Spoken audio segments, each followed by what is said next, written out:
नमस्कार दोस्तों, एक बार फिर से आप सभी दोस्तों का आपके अपने YouTube channel you and VDP पर बहुत बहुत स्वागत है। दोस्तों आज जो दिन भर की फटाफट बड़ी खबरें, मुख्य समाचार सामने निकल के आ रहे हैं दोस्तों, एक एक करके चलेंगे। तमाम बेहद बड़ी अपडेट्स आप तक आके इसी वीडियो के माध्यम से पहुंचाएंगे। सभी मुख्य समाचार हैं, देश दुनिया की बड़ी खबरें हैं, आप लोगों के लिए जानना जरूरी है। तो वहीं दोस्तों खबरों की तरफ चलने से पहले आप लोगों से एक छोटा सा निवेदन है कि अगर आप लोग भी केंद्र सरकार को कोरोना पर काबू करने के मोर्चे पर पूरी तरीके से विफल मानते हैं तो अभी इस वीडियो को लाइक कीजिए, अपना समर्थन दर्ज करवाइए और चैनल को फ्री में सब्सक्राइब करके बेल के आइकन को जरूर दबाइए दोस्तों। और कमेंट बॉक्स में कमेंट जरूर कीजिएगा, जय जवान जय किसान। दरअसल दोस्तों पहली बड़ी खबर आप लोगों को बताते चलें, दिल्ली की सीमाओं पर एक बार फिर से तेज होगा किसान आंदोलन। 11 और 12 मई को पहुंचेंगे अन्नदाताओं के कई जत्थे। आप लोगों को बताते चले, दिल्ली की सीमाओं पर कृषि कानूनों के खिलाफ जारी प्रदर्शन के बीच किसान लगातार अपनी रणनीति बनाते दिख रहे हैं।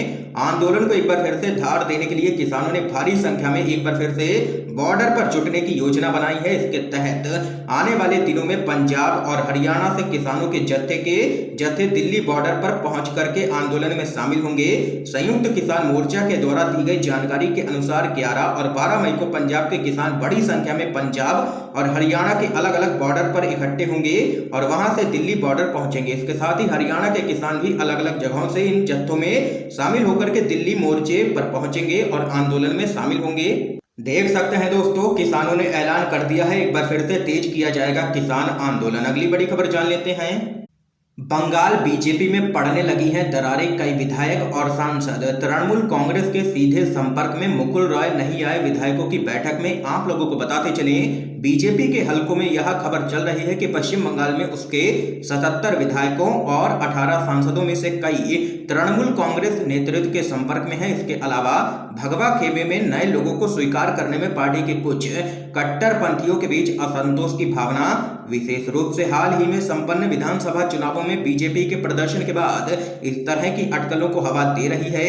बीजेपी के कृष्णा नगर उत्तर के विधायक और राष्ट्रीय उपाध्यक्ष मुकुल रॉय ने बीजेपी विधायकों की बैठक से दूरी बनाई। तो वहीं आप लोगों को बताते चले, पार्टी के अंदरूनी सूत्रों का मानना है कि मुकुल रॉय के द्वारा पार्टी से खुद को दूर रखने का यह एक प्रयास था।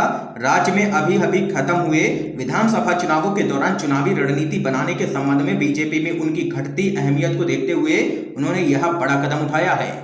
तो यहाँ पर दोस्तों देख सकते हैं कि बीजेपी की करारी हार के बाद बंगाल बीजेपी में पड़ने लगी हैं दरारें, कई विधायक और सांसद यहाँ पर तृणमूल कांग्रेस के संपर्क में हैं सीधे तौर पर। अगली बड़ी खबर आप लोगों को बताते चलें, राहुल गांधी का मोदी सरकार पर निशाना, बोले देश को पीएम का आवास नहीं सांस चाहिए। आप लोगों को बताते चलें, देश कोरोना संक्रमण की दूसरी लहर से लगातार जूझ रहा है। तो वहीं ऐसे में सेंट्रल विस्टा परियोजना को लेकर के लगातार विवाद यहां पर जारी है। पूर्व कांग्रेस अध्यक्ष राहुल गांधी समेत कई विपक्षी नेताओं ने इसको लेकर के सवाल उठाए हैं और इस परियोजना को रोकने की मांग की है। तो वहीं आज राहुल गांधी ने ट्वीट करते हुए साफ कहा है कि देश को प्रधानमंत्री मोदी का आवास नहीं सांस चाहिए है।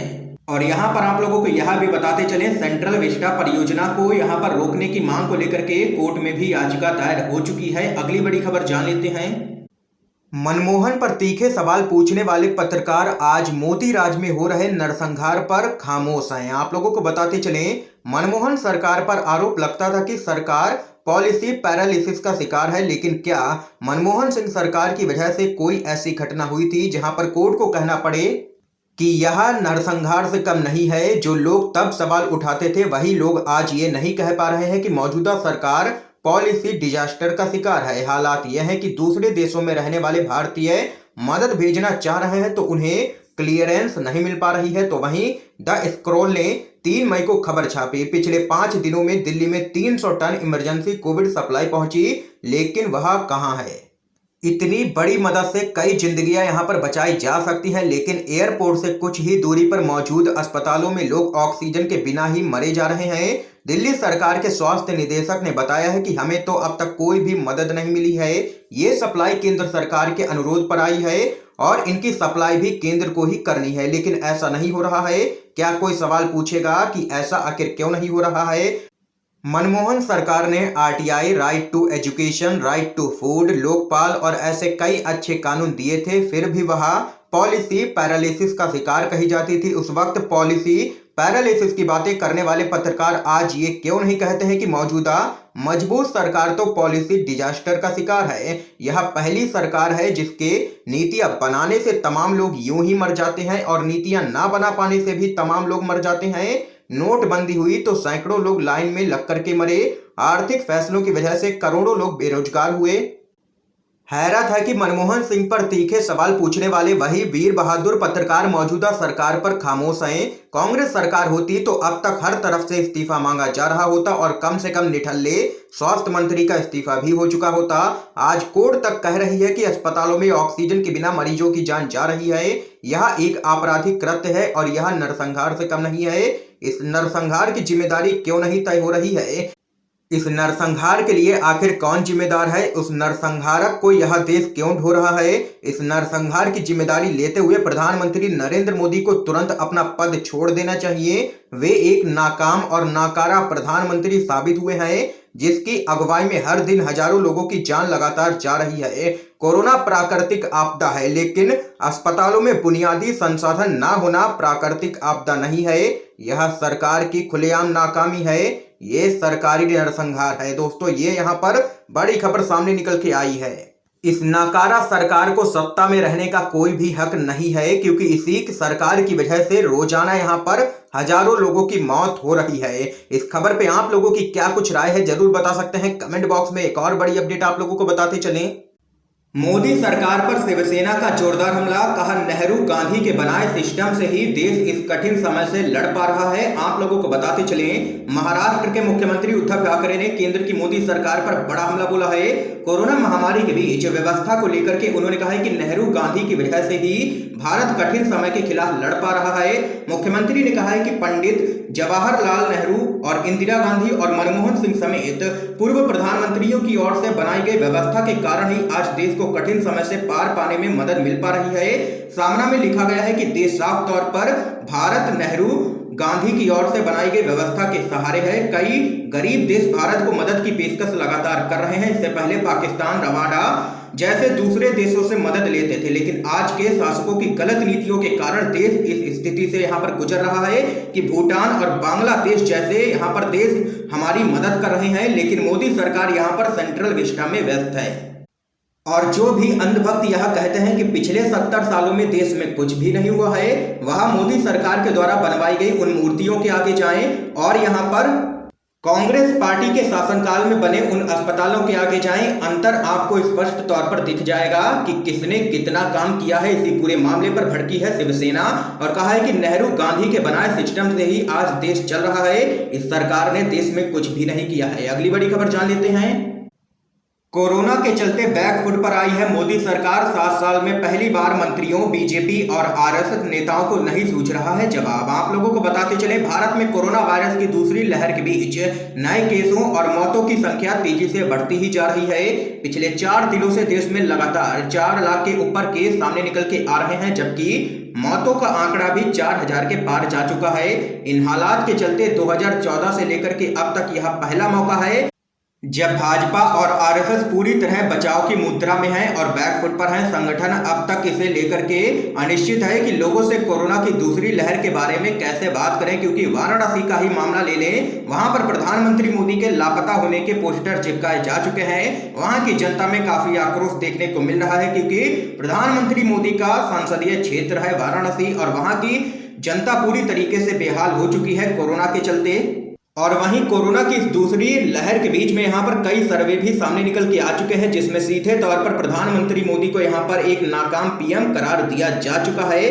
देख सकते हैं कि पूरी तरीके से बैकफुट पर खड़ी है मोदी सरकार इस समय। अगली बड़ी खबर आप लोगों को बताते चलें। ताली थाली बजा करके ड्रामा किया, लोग बगैर ऑक्सीजन मर रहे हैं, पीएम मोदी पर फूटा है बॉलीवुड के एक्टर का गुस्सा, सुनाई है काफी खरी खोटी। आप लोगों को बताते चलें, कोविड-19 महामारी से निपटने की नरेंद्र मोदी सरकार की रणनीति विफल साबित हुई है, जिसकी कई हलकों में जोरदार आलोचना हो रही है। दुनिया के मशहूर मेडिकल जर्नल द लैंसेट ने भी यहाँ पर भारत के प्रधानमंत्री मोदी की काफी तीखी आलोचना की है। तो वहीं इससे पहले टाइम्स मैगजीन ने भी कोरोना वायरस फैलने के लिए सीधे तौर पर नरेंद्र मोदी को ही जिम्मेदार माना था, तो वहीं नरेंद्र मोदी की आलोचना बॉलीवुड के कुछ कलाकार भी लगातार कर रहे हैं। इनमें से एक नाम है KRK यानी कि एक्टर कमाल आर खान ने भी प्रधानमंत्री मोदी को खरी खोटी सुनाते हुए एक वीडियो जारी किया है। इस वीडियो में KRK कह रहे हैं कि जब हमारे पास वक्त था तब हमने इस महामारी से निपटने की रणनीति नहीं बनाई। वो बोले जब मार्च में मोदी जी ने लॉकडाउन लगाया था तब वो एक पब्लिसिटी स्टंट था, ड्रामा था। उस वक्त लॉकडाउन की बिल्कुल भी जरूरत नहीं थी। उसके बाद मोदी जी ने थालियां बजवाई, दिए जलवाए, हवन करवाए, वो सब भी पब्लिसिटी स्टंट था, क्योंकि उससे तो कोरोना भागने वाला नहीं था। तो वहीं KRK ने आगे कहा है कि मैंने उसी वक्त कहा था कि ये ड्रामा काम नहीं आएगा, आने वाले समय में देश में महामारी जरूर आएगी और उस वक्त मोदी जी को पछताना पड़ेगा। आज चारों तरफ हाहाकार मचा है, लोगों को ऑक्सीजन नहीं मिल रही है, दवाइयां नहीं मिल रही है, लोगों को हॉस्पिटल की सुविधा नहीं मिल पा रही है, सड़क पर लोग मर रहे हैं, हॉस्पिटल के गेट पर लोग मर रहे हैं, अपनी कार में कोई अपनी सीढ़ियों पर बैठे बैठे मर रहा है। सबके लिए कोई अगर जिम्मेदार है तो वो और कोई नहीं, प्रधानमंत्री मोदी खुद जिम्मेदार हैं, इसलिए उनको इस्तीफा देना चाहिए। ये यहां पर कहना है KRK का। अगली बड़ी खबर आप लोगों को बताते चलें। जनरल द लैंडसेट ने भारत में कोरोना की भयावह स्थिति के लिए मोदी सरकार को ठहराया है सीधे तौर पर जिम्मेदार, की है काफी तीखी आलोचना। आप लोगों को बताते चले, दुनिया के सबसे मशहूर मेडिकल जर्नल द लैंडसेट ने अपने संपादकीय में भारत की केंद्र सरकार और प्रधानमंत्री नरेंद्र मोदी की तीखी आलोचना की है। भारत में कोरोना वायरस के बढ़ते मामलों के बीच अंतर्राष्ट्रीय चिकित्सा पत्रिका द लैंडसेट ने संपादकीय में कहा है कि भारत में कोरोना वायरस को शुरुआत में कंट्रोल करने के बाद प्रधानमंत्री नरेंद्र मोदी की सरकार ने आत्म उकसावे वाली राष्ट्रीय तबाही की है। संपादकीय में पीएम मोदी की आलोचना करते हुए लिखा गया है कि कोरोना काल जैसे मुश्किल वक्त में भी भारत के प्रधानमंत्री नरेंद्र मोदी का ध्यान ट्विटर पर अपनी आलोचना को दबाने पर अधिक है और कोविड-19 महामारी पर कंट्रोल करने में कम है। द लैंसेट ने लिखा है कि ऐसे मुश्किल वक्त में मोदी की अपनी आलोचना और खुली बहस को दबाने की कोशिश माफी के बिल्कुल भी काबिल नहीं है। तो वहीं पत्रिका ने आगे कहा है कि भारत ने कोरोना की दूसरी लहर को किया है अनदेखा, इस सब के लिए प्रधानमंत्री मोदी ही सीधे तौर पर जिम्मेदार है। अगली बड़ी खबर आप लोगों को बताते चलें। मुख्यमंत्री ममता बनर्जी बोली 6 महीने से मोदी सरकार ने कोई भी काम नहीं किया है, ये सिर्फ बंगाल हथियाने में लगे थे। आप लोगों को दोस्तों बताते चलें, पश्चिम बंगाल की मुख्यमंत्री बनने के बाद लगातार ममता बनर्जी मोदी सरकार पर हमलावर हैं। ममता बनर्जी ने भाजपा नेताओं पर उनके राज्य में आकर के कोरोना संक्रमण फैलाने का आरोप लगाया है। तो वहीं प्रधानमंत्री नरेंद्र मोदी से बीते साल इकट्ठे किए गए पीएम केयर्स फंड पर भी कई सवाल पूछे हैं। तो वहीं अब एक बार फिर से मुख्यमंत्री ममता बनर्जी मोदी सरकार पर जबरदस्त तरीके से बरसी हैं। उन्होंने देश में आई कोरोना संक्रमण की दूसरी लहर में मोदी सरकार के द्वारा बरती जा रही लापरवाही पर कहा है कि पिछले 6 महीने से सरकार ने कोई भी काम नहीं किया है। देश में भाजपा के मंत्री पश्चिम बंगाल की सत्ता पर काबिज होने के लिए हर रोज बंगाल के दौरे कर रहे थे। ममता बनर्जी ने केंद्र सरकार पर भेदभाव करने का भी आरोप लगाया है। उन्होंने कहा है कि हमारे राज्य के साथ ही इतना भेदभाव क्यों किया जा रहा है केंद्र की तरफ से। दरअसल दोस्तों आप लोगों को बताते चले, ममता बनर्जी ने कहा है कि ना तो हमारे राज्य को ऑक्सीजन मिल रही है, ना ही वैक्सीन मिल रही है केंद्र की तरफ से। ये यहाँ पर जबरदस्त तरीके से ले लिया है प्रधानमंत्री मोदी को ममता बनर्जी ने निशाने पर। अगली बड़ी खबर जान लेते हैं। केंद्र सरकार लगाए संपूर्ण लॉकडाउन और गरीबों की करे आर्थिक मदद, ये यहां पर कहना है कांग्रेस का। आप लोगों को बताते चले, कांग्रेस ने कोरोना महामारी की दूसरी लहर के मद्देनजर कहा है कि केंद्र सरकार को राष्ट्रीय स्तर पर संपूर्ण लॉकडाउन लगाना चाहिए और इसके साथ ही गरीबों के खाते में 6,000 रुपए की आर्थिक मदद करनी चाहिए। पार्टी ने यह आरोप लगाया है कि केंद्र सरकार टीकों पर भी जीएसटी लगा करके लगातार जनता को लूट रही है। कांग्रेस के पूर्व अध्यक्ष राहुल गांधी ने इस संबंध में एक ट्वीट किया, टीका के लिए बजट का पूरा उपयोग नहीं किया गया है, इंसान की जान की कीमत नहीं है इस सरकार के लिए। ऐसा इसलिए है कि प्रधानमंत्री का अहंकार बहुत ज्यादा है। उन्होंने टीके पर जीएसटी का परोक्ष रूप से हवाला देते हुए आरोप लगाया है कि जनता के प्राण जाएं पर प्रधानमंत्री की टैक्स वसूली ना जाए।